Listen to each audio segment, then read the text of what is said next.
It's absurd that a flying saucer lands in a field. Some guy gets out in a silver suit and then proceeds to fix it as if it's, a car. Opens the side panel and, and then gets in and flies off. And so it's absurd. Look, this is a show. This is meant to make you think and realize that it's absurd. And are you capable of realizing that it's not at face, what you're seeing is not at face value. What you're seeing is something which is meant to stimulate you to realize what's really going on or what might be going on behind the scenes. To go back to your experiences, you shared them with Ross Coulthard on the interview with him. And one of those experiences that you, as a kid, you saw entities in your room for a period of days or weeks. I'm not sure if I remember correctly. Weeks, a few weeks. And they were there. They were real for you. Mm-hmm. That's what you explained. That experience or that set of experiences, that is still fuel for you? Oh yeah. It's like I can still see it in my mind. And so, look, somebody could claim it was some sort of weird dream. Sure. Fine. Well, why did I have that weird dream that other people have had?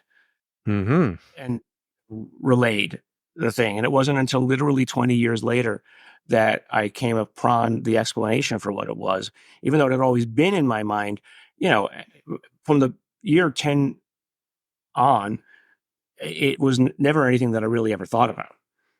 Sure. And so I didn't have bad dreams, but what I did have, though, is a burning need whenever I moved into a new house to put shades on the windows. I had a sort of a PTSD about it because I did have memories of something looking in the window at me. And so, and actually, funny enough, Diana relays an event like that in her book when she and I and Taylor, she called him, went out to that place in New Mexico where they put me in a room. We first got to this little kind of bed and breakfast that had no shades on the window, and I just had a meltdown. I didn't know that she was there, but apparently she was sitting in a little side room when I came out to the front desk and said, I can't be in this room. Wow. I need a room with shades on it. Now, it's just a PTSD, and somebody could say, just because Garry had bad dreams when he was a kid, that's it. Fine. Maybe that's it. But it's those kinds of things that, again, it's like, how do I explain that? And how do I turn it into science so that I can have a conversation with my peers about it? So how do you explain that particular series of episodes there when you were small?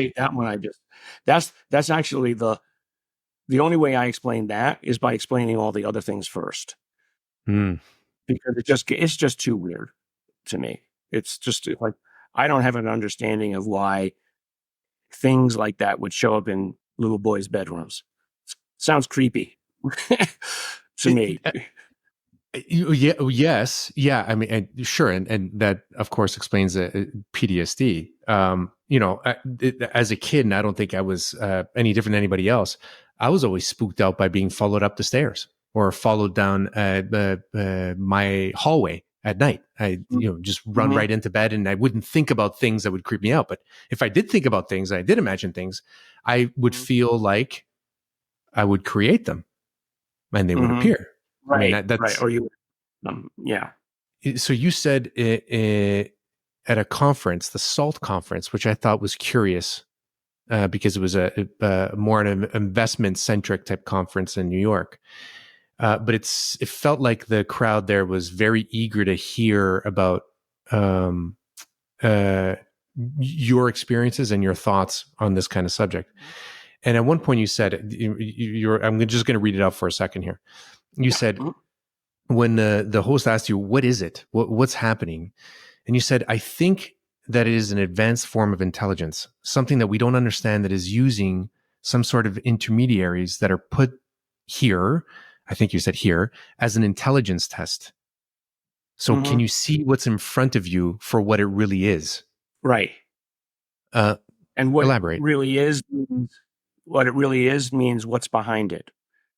Um, that the intermediaries in this hypothesis, in this speculation, Mhm. are something that um, sort of a minimal viable product of what it is that you can interact with and realize that it's it's not human.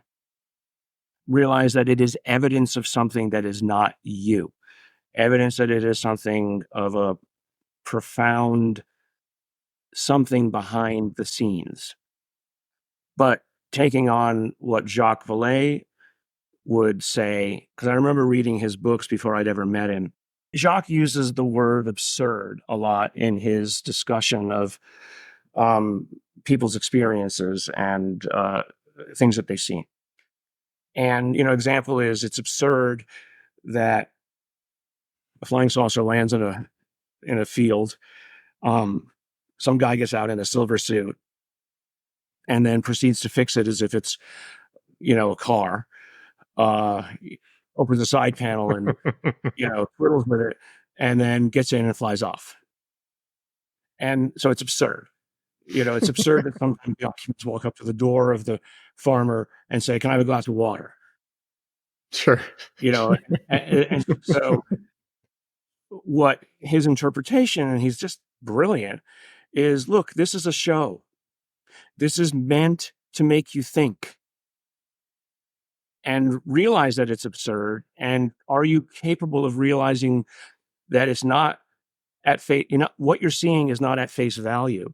What you're seeing is something which is meant to stimulate you to realize what's really going on or what might be going on behind the scenes. Another way to look at it is if you're a super intelligence that has never interacted with humanity, and you have thoughts about things that are so far afield from what a human could ever interpret, how many layers of translation do you need to go down Right. to tell somebody what it is that they're seeing? And so you're going to, as best you can, fit the narrative to the cultural capabilities of the observer. So, which is why the observations change over time, right? I mean, it's an explanation. It's not actuality, but it is, you know, the only way that I can deal with the disparities in the data. Sort of science has to have a theory. When you have a theory, it has to explain everything. If a single conclusion is out of, sorts with the data or is It contradicted, obliterates everything. Yeah. it obliterates the theory.